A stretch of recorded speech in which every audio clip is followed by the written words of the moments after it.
Good evening, everyone. Welcome to the channel. Before I begin, here are my disclaimers. Today I am going to give you an update about Williams Companies Inc. quarterly report. The Williams Companies Inc. provides a wide range of energy infrastructure services through its various segments. These include transmission and Gulf of America, interstate natural gas pipelines, related storage facilities, natural gas gathering and processing, and crude oil production handling and transportation Northeast G&P. Midstream gathering, processing, and fractionation activities in the Marcellus Shale region west, gas gathering, processing, and treating operations in various regions, including the Rocky Mountains and the Barnett Shale gas and NGL marketing services, wholesale marketing, trading, storage, and transportation of natural gas, asset management services, and NGL transportation and marketing. The company's extensive pipeline network spans approximately 33,000 miles. The stock price of Williams Companies, Inc. has increased by over 10% in the past year due to several key factors. The company's strong financial results, particularly its record third quarter and second quarter adjusted EBITDA, have been a major driver of growth. Additionally, strategic partnerships such as Woodside Energy's investment in the Louisiana LNG project and JERA's acquisition of a Louisiana shale gas asset have contributed to the increase. Furthermore, Williams' decision to raise its dividend payout by 5% has signaled management's confidence in the company's performance. Overall, these factors have combined to drive up the stock price and provide a positive outlook for the company's future growth. The primary drivers of revenue growth and decline for Williams' business can be summarized as follows. Revenue growth is primarily driven by higher transportation rates, expansion projects, increased storage rates, and higher volumes from new projects. Additionally, commodity consideration and margins have increased, resulting in a significant boost to product sales and service revenues. On the other hand, revenue decline is mainly attributed to lower proportional results from equity method investments due to consolidation of Discovery following its acquisition, unfavorable change in NGL marketing margins, and less favorable realized derivative gains. Segment-specific drivers also play a crucial role, with the transmission, power, and Gulf segment experiencing growth due to higher service revenues and increased Transco transportation rates. The West segment has seen growth from higher product sales, while the gas and NGL marketing services segment has benefited from higher marketing sales activities. Overall, commodity price fluctuations have had a positive impact on revenue, but interest rate changes and hedging activities using derivative instruments have had a negative impact due to variable interest rate borrowings. Net income and profit margins. A mixed picture. The financial performance of a company has shown mixed results in terms of net income and profit margins. For the 3 months ending September 30, 2025, net income decreased by $58 million to $683 million, while for the 9 months ending September 30, 2025, it increased by $145 million to $1,974 million. This discrepancy suggests that the company's financial performance improved in the long term but declined in the short term. Profit margins also showed a mixed trend. For the 3 months ending September 30, 2025, profit margins decreased from 10.2% to 9.1%, while for the 9 months ending September 30, 2025, they increased from 6.9% to 7.2%. The decrease in short-term profit margins may be attributed to various factors such as increased competition or operational inefficiencies. Overall, the company's financial performance is a complex picture of both improvement and decline. While net income and profit margins show an upward trend in the long term, they indicate a need for improvement in the short term. The company's financial performance indicates a strong ability to generate positive operating cash flow. The net cash provided by operating activities for the year 2024 was a significant $4,322 million, as confirmed on multiple pages of the financial summary.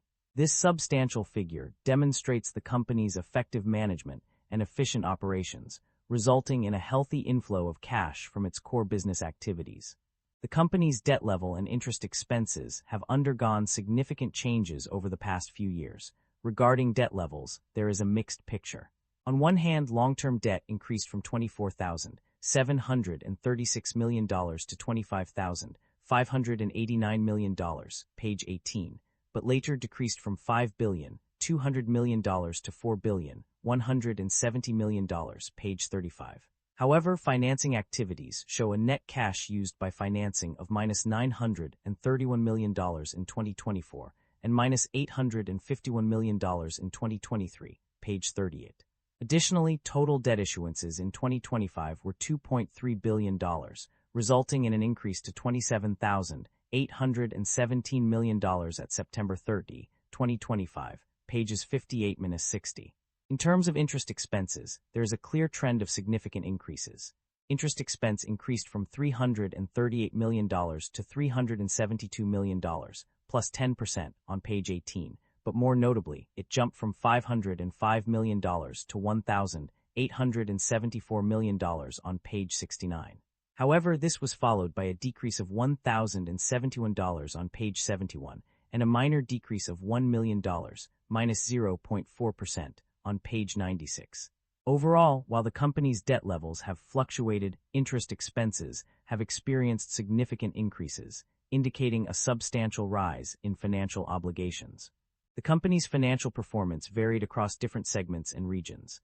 The Gulf region, Northeast G&P, West segments 71-72, Gas and NGL Marketing Services, Transmission segment, and Power and Gulf segment all performed well. On the other hand, some areas underperformed. The West segment 70 was a notable exception in the West region, while the Transmission, Power and Gulf segment experienced difficulties in segments 71-72. Additionally, Susquehanna Supply Hub, Aux Sable Liquid Products LP, and certain commodity margins within Gas and NGL Marketing Services also struggled. The company's upstream operations were not uniformly poor, but some regions faced challenges due to unfavorable market conditions, including changes in NGL prices and derivative gains. Management is optimistic about the company's outlook and strategy. Key highlights include focusing on growth and expansion through power innovation, projects that deliver speed-to-market solutions in grid-constrained markets, page 45. Investing $378 million in new projects, such as Louisiana LNG and Driftwood Pipeline, to expand capabilities, page 75. Pursuing projects to support power demands created by new data center development, page 77. Expecting a net favorable change related to asset retirements in the Gulf Coast region in 2025, page 89. Management is also prioritizing revenue growth through higher commodity-based gathering rates and escalated rates at various locations, page 91. Increased service revenues driven by new assets and increased gathering volumes, page 92. Higher NGL sales prices and marketing activities, leading to increased commodity margins, page 92. Acquisitions and divestitures overview. Williams has been actively engaging in strategic business transactions, both acquiring new assets and divesting existing ones to optimize its portfolio. Key acquisitions include Crowheart Acquisition, $307 million cash, and Cogentrix, while also investing in Discovery through a 60% equity method investment. On the divestiture side, Williams has successfully sold various assets, including compression assets in the Denver-Julesburg Basin and interests in Aux Sable. Additionally, it remeasured its existing equity method investment associated with Discovery's purchase of remaining interest. These transactions demonstrate Williams' commitment to strategic growth and portfolio optimization. Concerns about inventory buildup and supply chain disruption are evident in the financial summary.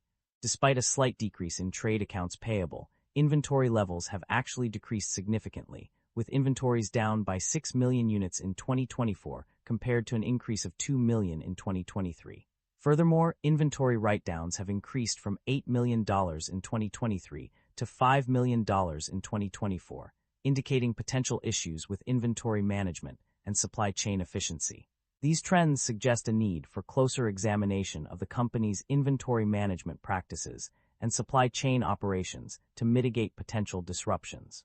That concludes the financial summary for Williams Companies Inc. Feel free to comment below, and I will be happy to answer them when possible.